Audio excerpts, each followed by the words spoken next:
Bum, bum, bum, bum! Bam, bam, bam, bam! Moi drodzy, dzisiaj odcinek dedykowany karom, konsumentom i w ogóle odmiennym stanom świadomości, bo oto będziemy chcieli Wam powiedzieć o kilku wydarzeniach, które miały miejsce ostatnio. I Łukasz, chciałem się z Tobą podzielić spotkaniem, w którym uczestniczyłem z ramienia Kangi, ale celowo teraz nie powiem o parametrach tego spotkania, bo być może nie powinienem. Oto jakiś czas temu, no nie taka tajna, ale nie chcę wskazywać właśnie na parametry. Jakiś czas temu byłem na spotkaniu, na którym spotkało się znowu grono bankowców. No i akurat ja byłem tam jako reprezentant nie tylko Kangi, ale w ogóle myśli kryptowalutowej. No i ci bankierzy siedzieli i rozmawiali o tym, co takiego dzieje się w tej chwili na rynku. Jakie tematy należy poruszać, czego należy się obawiać. Pojawiły się oczywiście tematy związane z Ukrainą, kto będzie to finansował i tak dalej, i tak dalej, i tak dalej. Ale pojawił się jeden z naszych ulubionych tematów, mianowicie tematy powiązane z kredytami frankowymi. Okay. No czasami tutaj, zwłaszcza na No Comments, opowiadamy o tym i jak nie trudno się domyśleć, akurat tamtejsze środowisko było absolutnie przeciwne temu, co odpowiedziało TSUE, co się dzieje w Polsce. To, że teraz frankowicze zaczynają odzyskiwać swój kapitał, no to jakby w opinii tych ludzi, którzy ze mną byli na tym spotkaniu, jest niemoralne. No. Zwracam uwagę, że już można powiedzieć, zabarwiłeś tą swoją wypowiedzią swoją pozycję, bo powiedziałeś, że kredytowicze czy frankowicze odzyskują swój kapitał, a może należy powiedzieć, że zostają postawieni w niemoralnej sytuacji, że mogą nie spłacać swoich długów. No, takie stanowisko ma chyba w tej chwili KNF. Kiedy pojawił się wyrok TSUE kilka tygodni temu, on się w ogóle tak szczęśliwie albo neutralnie się złożyło, że on się pojawił chwilę wcześniej przed naszym nagraniem, kilka tygodni temu, ale wtedy KNF powiedział, że dojdzie do wyjątkowego uprzywilejowania pewnej grupy konsumentów w Polsce. To był komunikat KNF-u, no bo w tej chwili wygląda na to, że frankowicze mają faktycznie pewną przewagę. Ale dokończę, jak przebiegało to spotkanie, bo to było dla mnie bardzo ciekawe. No, była tam również myśl akademicka. Wstała w pewnym momencie pewna znana pani profesor i powiedziała, że słuchajcie, będziemy teraz świadkami w Polsce tego, że ludzie się nauczą, że długów nie należy spłacać. I powiedziała, że istnieje wielkie zagrożenie i o tym też chciałbym, żebyśmy dzisiaj pogadali. Doktryna, którą w tej chwili się w Polsce czy w Europie przyjmuje, że konsument że zawsze jest poszkodowany, że on jest zawsze na przegranej pozycji, sprawia, że przedsiębiorca, w tym wypadku akurat banki, będą musiały ponosić tego wielkie koszty.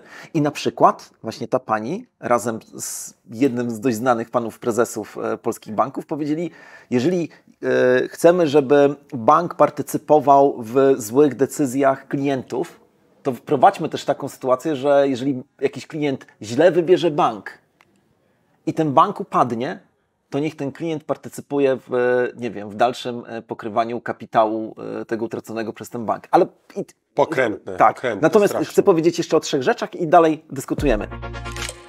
Po pierwsze, okazuje się, że byli członkowie zarządów polskich banków, które w latach 2007 i 2008 udzielały kredytów frankowych, nie znam nazwisk, ale tam opowiadano o takim zjawisku, wzięli kredyty frankowe wówczas i dzisiaj pozywają swoich byłych pracodawców, padło takie stwierdzenie, właśnie w zakresie kredytów szwajcarskich, to tam opartych o franki szwajcarskie, bardzo ciekawe.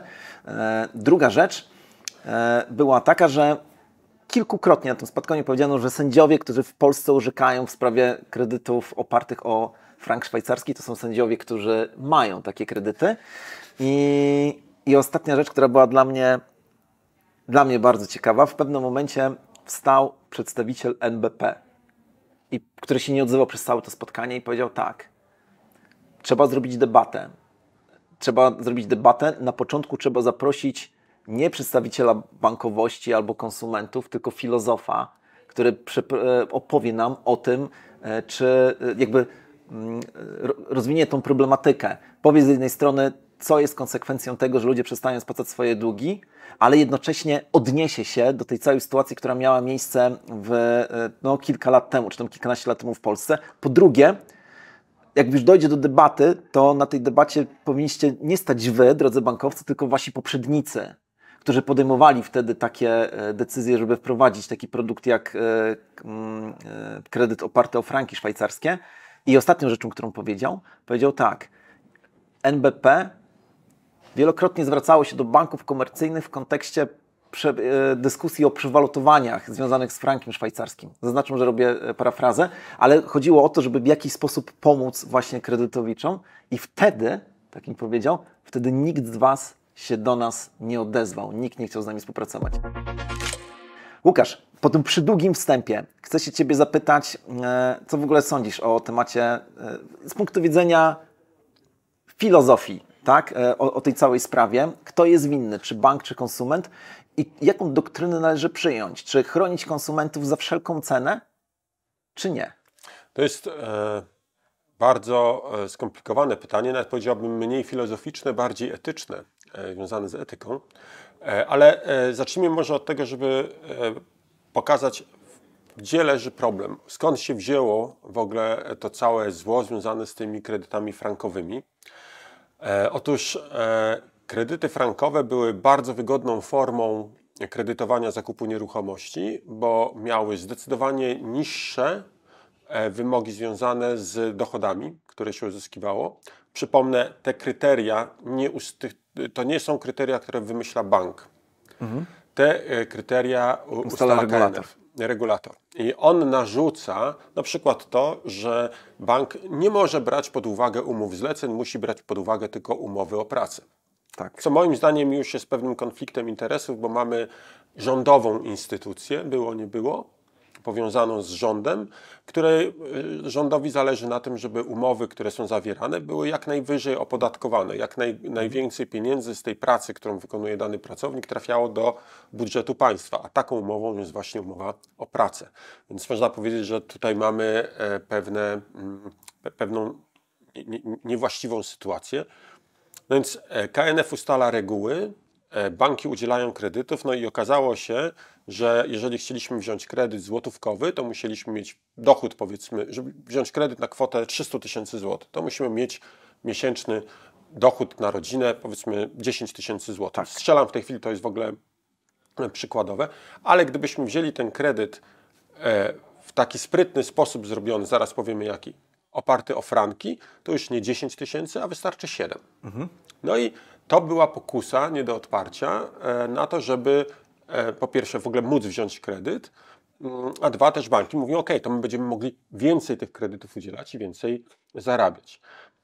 Kredyt był oparty o franki, ale tak naprawdę z frankami nie miał kompletnie nic wspólnego. Zupełnie. Można powiedzieć, że jedyna jego cecha związana z frankami to jest taka, że oprócz oprocentowania, które było faktycznie wtedy niższe, bo było oparte najczęściej o LIBOR, czyli indeks związany z zagraniczną giełdą londyńską, i tam stamtąd brano oprocentowanie kredytów frankowych, to dodatkowo... Oprocentowanie to jest LIBOR jest odpowiednikiem WIBOR-u, naszego ulubionego, po ile banki pożyczały sobie franka. I to jest... Ten wskaźnik był zdecydowanie niższy, no bo inflacja była zdecydowanie niższa, zresztą cały czas jest w Szwajcarii niż gdziekolwiek indziej w Europie. A oprócz tego był brany, oprócz tego LIBOR-u, no i oczywiście marży banku, która procentowo zwykle wynosiła tyle samo, co przy kredytach złotówkowych, to dodatkowo dochodziło coś takiego jak ryzyko kursowe, czyli to, że moja rata jest wyrażana we frankach, no to jeżeli frank nagle zdrożeje, to ja będę płacił wyższą ratę. Myślę, że tu tak naprawdę jest pogrzebany problem, bo myślę, że nieuczciwość banków polegała na tym, że bagatelizowali to ryzyko. W nieodpowiedni sposób oferowali ludziom te kredyty. Nie chodzi o to, że nie informowali o ryzyku, tylko że bankowcy dobrze wiedzieli, że szykuje się kryzys. Dobrze wiedzieli, że będą problemy i dobrze wiedzieli, że rynek jest napompowany i że frank Jeśli już, to tylko zdrożeje, a na pewno nie stanieje. Przynajmniej w perspektywie takiej dłuższej. I oni mieli tą wiedzę. Oczywiście, że nie byli pewni. Oczywiście, że to nie jest pewność, ale jest to jakaś ogólna wiedza, którą na pewno oni posiadali. Albo może łagodniej mówiąc, prawdopodobieństwo zdrożenia franka było o wiele, wiele wyższe niż to, że będzie utrzymany na tym samym poziomie lub stanieje. I to był główny grzech banku, że bank nie informował o tym, że to, że kredyt złotówkowy jest droższy, to wynika po prostu z tego, że tam nie ma tego ryzyka. Jeżeli kogoś nie stać na kredyt złotówkowy, nie stać go na płacenie raty kredytu złotówkowego, to nawet jeżeli w tej chwili wydaje się, że jest go stać na płacenie raty wyliczanej tym kredytem frankowym, to z pewnością będzie go nie stać w którymś momencie płacić tą ratę w okresie późniejszym, gdy frank zdrożeje. Ale to jest szalenie trudne do udowodnienia. Szalenie trudno jest udowodnić bankom, że nie dopełniły odpowiednich starań, bo to wszystko są jakieś formalności, które... No, sam brałem taki kredyt i pamiętam, ja po prostu podpisywałem różne dokumenty, to nawet nie czytałem. Sztos papierów, Tak. Stos papierów tak. I tu proszę podpisać, tu, że informuję Pana o ryzyku kredytowym, o ryzyku procentowym, tak dalej. Tu się pomyliłem, ale proszę podpisać. Tak. Tutaj proszę biała kartka, ale to wypełnimy, wydrukujemy. Nie, oczywiście, jeżeli ktoś walczy o kredyt hipoteczny, zwłaszcza wtedy, no to dla niego jest ważne to, żeby on ten kredyt dostał. On myśli teraz, jak zdobyć tę nieruchomość, a nie... Dokładnie tak było. Ja należę do tych szczęśliwców, którzy wzięli kredyt frankowy i dalej są szczęśliwi, ponieważ wziąłem dosyć wcześnie ten kredyt frankowy i można powiedzieć, że robiłem sobie wyliczenia, cały czas jestem zdecydowanie do przodu, jakbym wziął kredyt złotówkowy. To jest ciekawe. Chciałbym, może kiedyś zaprosimy do Nowcomen jakiegoś eksperta, bo to też tak myślę, że gdybym wziął, ja też jestem oczywiście właścicielem 2 kredytów frankowych, gdybym wziął kredyty złotówkowe wówczas, to pewnie nie byłoby mi na nie stać, to po pierwsze, a po drugie, no właśnie, oddałbym więcej tych odsetek. No, ale od tego może odejdźmy. Ja myślę, że dochodzimy do tak naprawdę sedna problemu, bo sednem problemu jest pytanie, kto odpowiada za decyzję. Kto jest osobą odpowiedzialną? I ja, jako wolnościowiec, chciałbym albo dążyłbym do tego, żeby zasada chcącemu nie dzieje się krzywda była jak najbardziej powszechna i jak najbardziej szeroko stosowana. Czyli jeżeli ja zgodziłem się na jakieś warunki, to podjąłem taką decyzję i to jest mój wybór. Moja decyzja. Oczywiście możemy teraz powiedzieć, że chcemy chronić tych biednych ludzi, którzy nie rozumieją, nie wiedzą, nie umieją i tak dalej. Tak, ale efekt jest taki, że powodujemy, że nawet ci, którzy mogliby zrozumieć i mogliby wiedzieć, co robią, to przestają się tym przejmować, bo mają zaufanie do państwa, do instytucji regulujących i do nadzorów, że oferta, którą dostają, nie jest ofertą, w cudzysłowie powiem i symbolicznie, niewłaściwą, złodziejską albo że jest po prostu złą.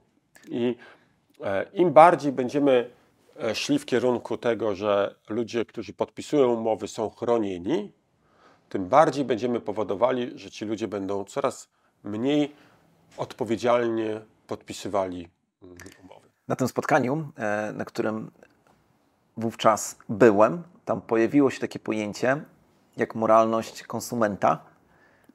Chodzi o to, że dzisiaj w tej sytuacji, kiedy mamy dużo takich prokonsumenckich wyroków, już nawet nie dotyczących koniecznie kredytów opartych o frank szwajcarski, no ale właśnie WIBOR i w ogóle nawet poza światem bankowym, że konsumenci mogą chcieć uprawiać taki hazard polegający na tym, że ja skorzystam z jakiejś usługi i już w momencie, kiedy podpisuję umowę, mam w głowie zamiar, że za kilka lat ja zaskarżę ją i być może będę miał i zrealizowaną usługę i uda mi się uzyskać część kosztów z nią związanych. To jest taki bardziej przyziemny i prosty przykład. To, że wprowadzono obowiązek przyjmowania zwrotów towarów zakupionych elektronicznie, spowodowało tak naprawdę, nie znam skali w tej chwili, ale myślę, że jest całkiem spora, że dużo osób dziewczyn na przykład. Kupuje sukienkę, buty, torebkę elektronicznie, idzie w nich na imprezę, po czym wraca, pakuje i odsyła jako zwrot towaru. Oczywiście nie każdemu się to udaje, bo może noszą ślady użycia, nie wiem, wino się wyleje, no już ciężko mówić, że była nieużywana.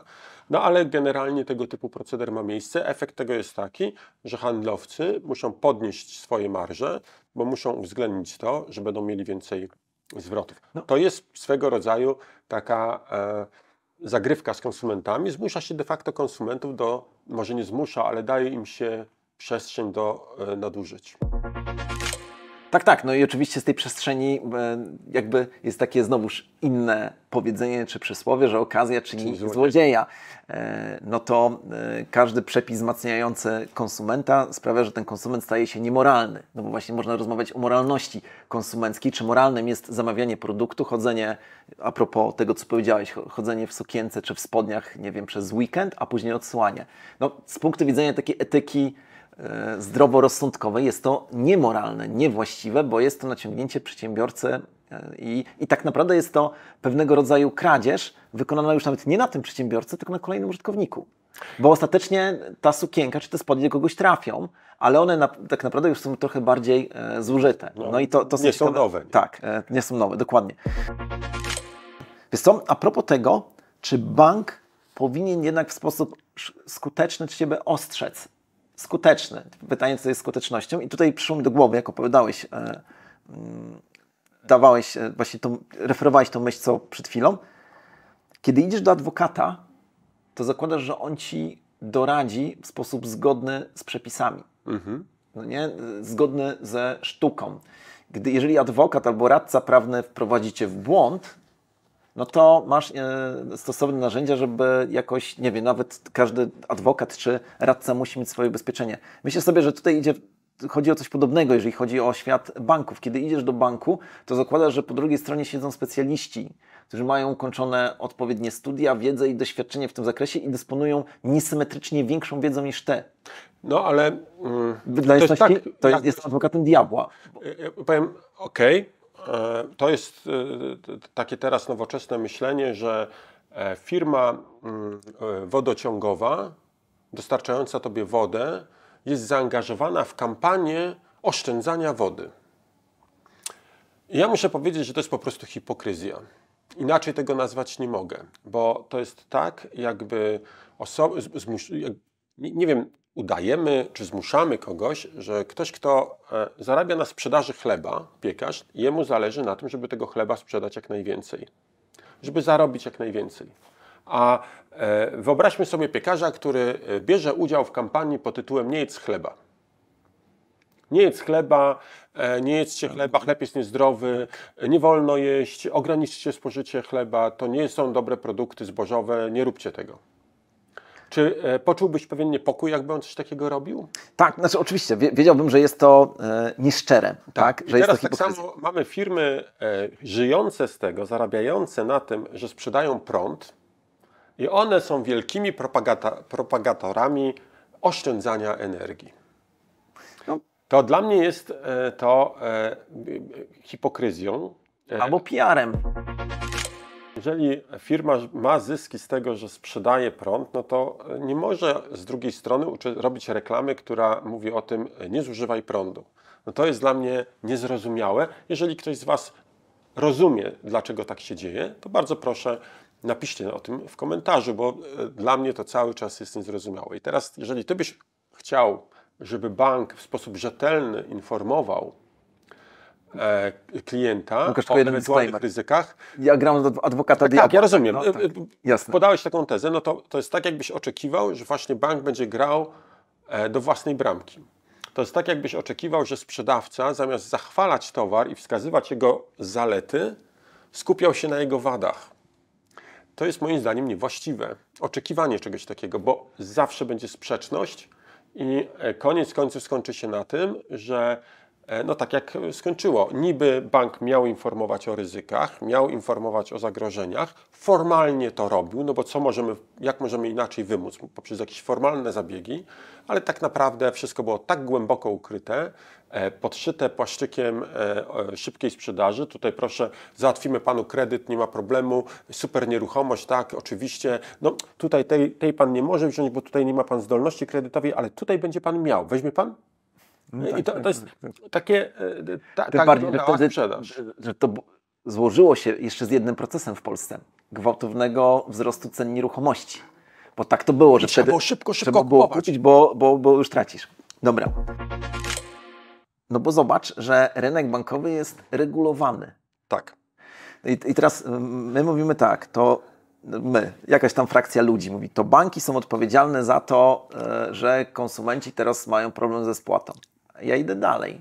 Skoro jest to rynek regulowany i jest na tym rynku regulator, który zezwolił bankom na udzielanie kredytów frankowych, to znaczy, że bo chcę potwierdzić to, co powiedziałeś, w interesie banku jako przedsiębiorcy, w interesie banku, który ma swoich akcjonariuszy, jest to, żeby maksymalizować zyski. Więc on musi tak naprawdę oferować usługi, które jakby po brzeg wypełniają regulacje i są ciekawymi rozwiązaniami dla kredytobiorców, ale ostatecznie ten bank chce mieć zysk. To być może, tak jak mówimy, że teraz mówimy, to banki odpowiadają za konsumentów, to być może regulator odpowiada za banki. Innymi słowy, może to państwo powinno teraz wspierać banki w spłacie franków, bo to państwo ostatecznie do tej regulacji dopuściło. Państwo, czyli my, bo państwo nie ma swoich pieniędzy. Banki też my. No przecież skąd wezmą banki? No nie, ale że tak powiem, różnica jest taka, że banki dobrowolnie biorą od ciebie pieniądze, ty dobrowolnie je tam wkładasz, a państwo przychodzi i gwałtem zawiera w sposób mafijny, stosując mafijne zasady, tak? Więc dobry pomysł, ale tak naprawdę grzęźniemy w złym kierunku, bo tak naprawdę powinniśmy popatrzeć na to i powiedzieć tak, to regulacje są złe. To regulacje powodują, że zaczynamy mieć takie problemy. To tak jak chyba Kisiel to powiedział, że socjalizm to jest taki ustrój... Kisielewski, przepraszam. Że socjalizm to jest ustrój, który walczy dzielnie pokonuje problemy nieznane w innych ustrojach. Więc tutaj mamy tego typu sytuacje.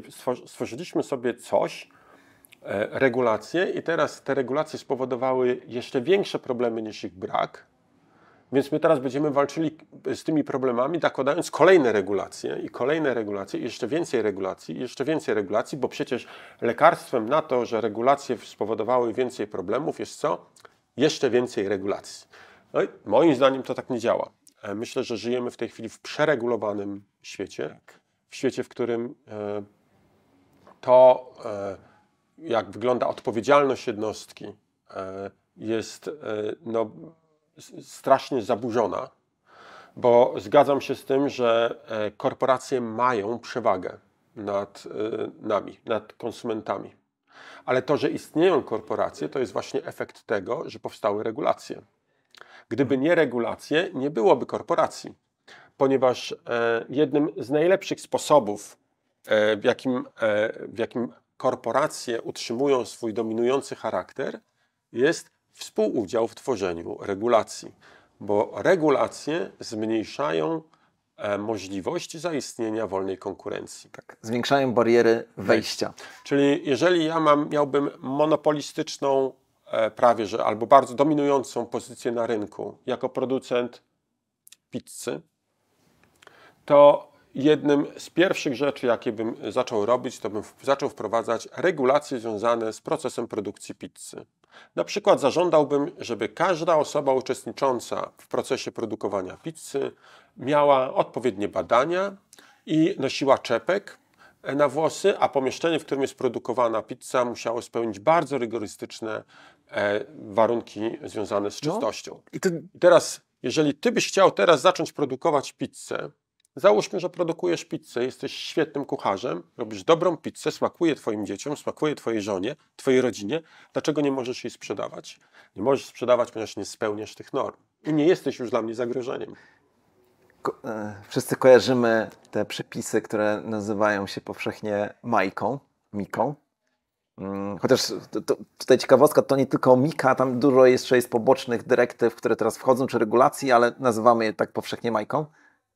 Wydaje mi się dzisiaj, że przy ich formułowaniu uczestniczył jakiś gigant kryptowalutowy i to nie była Kanga, dlatego że okazuje się, że te firmy kryptowalutowe, które funkcjonują teraz, mają istotnie więcej czasu, chyba nawet, nie, ale istotnie więcej do dopasowania się co do regulacji, niż ci, którzy chcieliby dzisiaj zacząć. Tak, no i my możemy powiedzieć, ale super, wycięliśmy konkurencję, jesteśmy mocno do przodu, no ale z drugiej strony, znowu jako wolnościowiec powiem, to nie jest dobrze. No nie, to nie jest dobre, ale właśnie tak sobie teraz pomyślałem, że coś takiego ma miejsce. Dobra, jeszcze Łukasz, przynajmniej 2 tematy. Oto wczoraj dowiedziałem się, zresztą sami przesłałeś taką wiadomość, ale już wcześniej też się dowiedziałem, że jedna z firm, która udziela, nazwijmy to mikropożyczek, czy takich pożyczek pozabankowych, została obciążona przez taki urząd, który walczy o interes konsumenta w kwocie bardzo, bardzo wysokiej. Nie specjalnie podaję liczb, kto będzie chciał, to sobie domyśli, ale chodzi o to, że była firma, która na rynku już od wielu, wielu, wielu lat funkcjonuje, udzielała pożyczek wysoko oprocentowanych dla konsumentów, którzy nie mogli dostać pożyczki w banku, no bo pewnie regulacje na to zabraniały i tak dalej. No i wiemy o tym, że kilka lat temu, czy tam 2 lata temu weszły takie przepisy, które mówiły o tym, hej, jeżeli jesteś firmą lichwiarską, no to obcinamy Ci tutaj wszystkie możliwe dodatkowe sposoby naliczania opłat dla konsumentów. Skutek tego jest taki, że większość tych firm upadło. Nawet tutaj na trójmiejskim rynku wiemy, że one nie były w stanie się utrzymać z tego powodu. Nie wiem, czy wiesz, że te firmy, taką statystykę znałem, zakładają, że 25% pożyczek udzielonych będzie niespłacona. To znaczy, tak to wygląda. To oznacza, że pozostałe 75% musi spłacić się 25%, dlatego wysokie procentowanie. Ale oto okazuje się, że jedna firma w Polsce znalazła pewien patent, ona się zamieniła nagle w firmę leasingową. Nagle. I tutaj zacząłeś, jak brałeś pożyczkę na 1000 zł, to tak naprawdę leasingowałeś lodówkę, która miała 25 lat i stała u Ciebie w domu, ale to już wchodziły wtedy inne opłaty. No i Urząd Chroniący Konsumentów nałożył dużą, kilkunastomilionową karę. Co o tym sądzisz? To jest znowu filozoficzne pytanie, bo możemy sobie powiedzieć tak, dlaczego dlaczego ta firma istniała? Ta firma istniała, ponieważ jest popyt na pożyczki na niską kwotę, ale wysoko oprocentowane. Tak.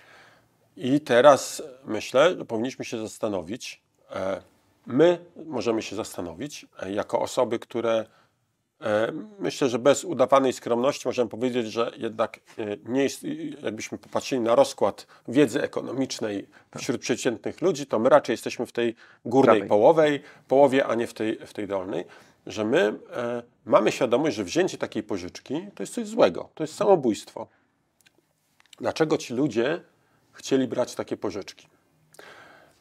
Odpowiedź według mnie nie jest wcale taka prosta, niemniej jednak na pewno możemy zauważyć, że w dzisiejszym świecie promuje się życie na kredyt. Promuje się to, żeby żyć za pożyczone pieniądze, żeby pojechać najpierw na wakacje, a potem się martwić pożyczkami. Kupić teraz telewizor, a raty zacząć spłacać za 3 miesiące. Tak. Udajemy, że życie na kredyt jest właściwe, a prawda jest taka, że życie na kredyt jest niewłaściwe. Kto korzysta na tym, że ludzie żyją na kredyt? Tylko i wyłącznie jedni. To znaczy z tego żyją tak naprawdę banki, ale z drugiej strony również państwo, ponieważ państwo żyje z podatków, a podatki są nakładane na przykład ze sprzedaży towarów, które są sprzedawane na kredyt. Gdyby nie było sprzedanych tych towarów, państwo dostałoby mniej podatków, no i miałoby problem. Czyli widzimy tutaj pewną taką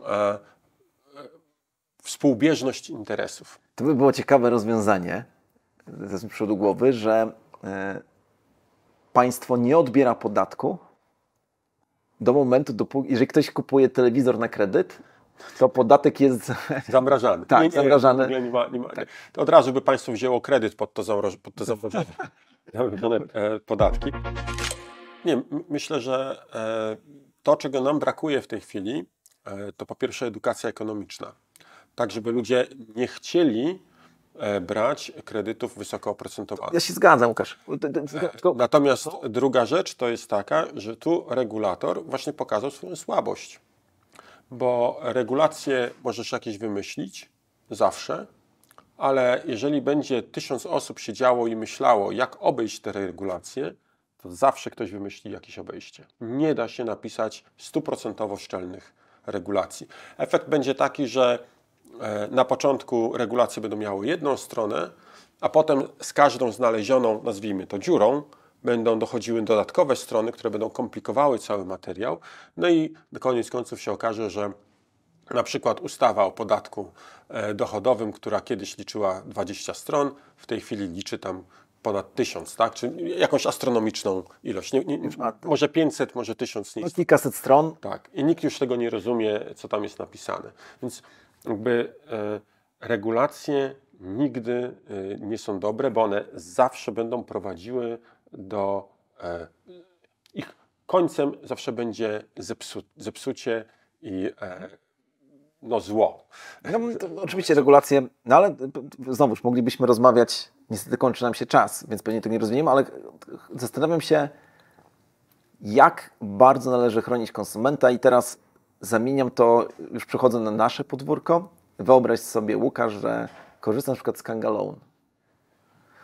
Zebrałeś przez całe swoje życie określoną frakcję, nie wiem, bitcoinów i nagle wpadasz na pomysł, że je zastawiasz i dostajesz ileś tam omega złotówek. I nagle przychodzi krach. Jesteś wolny już od spłaty tych omega złotówek, ale tracisz swój zastaw, który był oczywiście większy. Przynajmniej w momencie zawierania tego zestawu. Czy konsument może przyjść w takim razie do firmy, która oferuje takie rozwiązanie i powiedzieć: słuchajcie, nie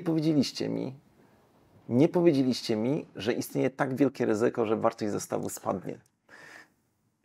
Bo mamy dokładnie lustrzaną sytuację, dokładnie może niedokładnie, może nawet nie lustrzaną, ale podobną do tego, co się dzieje na rynku franków szwajcarskich. No, ja osobiście uważam, że informacja o ryzyku utraty wszystkiego jest jedną z istotniejszych informacji, jakie należy podawać.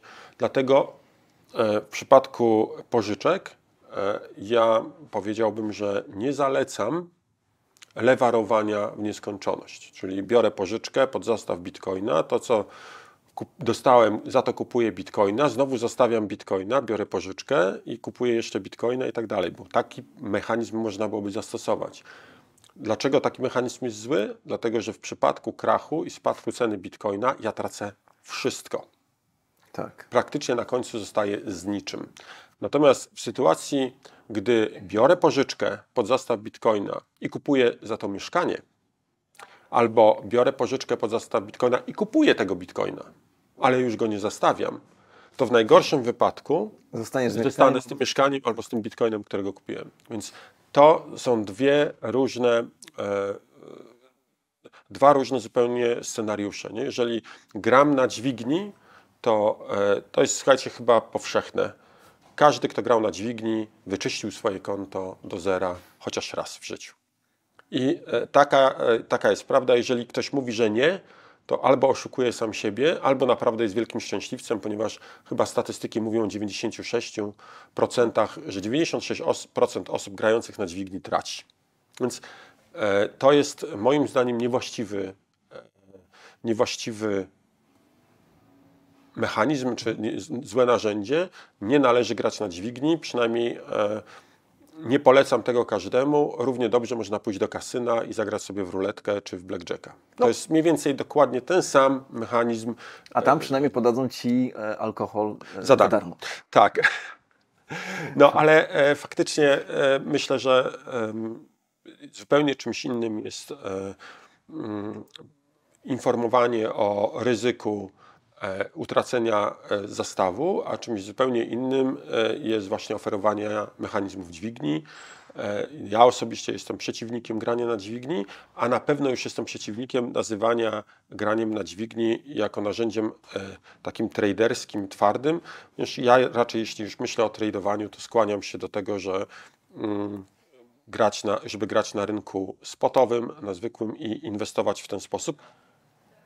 Podkreślam, to jest moje patrzenie. W żadnym wypadku nie mam w głowie myśli, że należy zabronić grania na dźwigni. Oczywiście. To jest zupełnie co innego i uważam, że jeżeli ktoś chce grać na dźwigni, proszę bardzo. Natomiast dobrze by było, żeby również istniała narracja, żebym ja mógł swój pogląd wygłaszać i mówić, granie na dźwigni jest złe. To jest mój pogląd i moja opinia. A Was teraz zachęcamy do tego, żebyście zasubskrybowali ten kanał, najlepiej udostępnili ten odcinek, koniecznie napiszcie komentarz, choćby taktyczny, no i zalajkujcie. To jest dla nas bardzo, bardzo, bardzo ważne. Chcemy docierać do nowych ludzi z tymi wszystkimi informacjami i bez Waszego wsparcia jest to praktycznie niemożliwe. Także subskrypcja, dzwoneczek, łapka w górę i komentarz. Zachęcamy każdego, żeby to zrobił. Myślę, Łukasz, że to jest chyba dobry moment, żebyśmy podzielili się ciekawostkami. Tak, najistotniejsza część naszego programu. Zaczynaj. Bardzo ważnym faktem chcę się podzielić. Otóż uważam, że to jest cenna informacja. Otóż okazuje się, że tygrys ma paski również na skórze. O! No to ja chciałem się podzielić z Tobą pewnym odkryciem. Oto okazuje się, naukowcy powiedzieli, że gdybyśmy wzięli... Amerykańscy naukowcy. Nie wiem, czy przypadkiem nie rosyjscy. Że gdybyśmy wzięli całą wodę ze świata, nie tylko tą, która jest w oceanach i w morzach, ale również tą, która jest pod powierzchnią i pod sklepieniem, gdybyśmy ją wzięli, zgromadzili w jednym miejscu i wlali do takiej malutkiej rurki, to ta rurka byłaby bardzo długa. I tymi faktami chcieliśmy Was pożegnać. Wszystkiego dobrego. Do zobaczenia. Cześć, Sławku.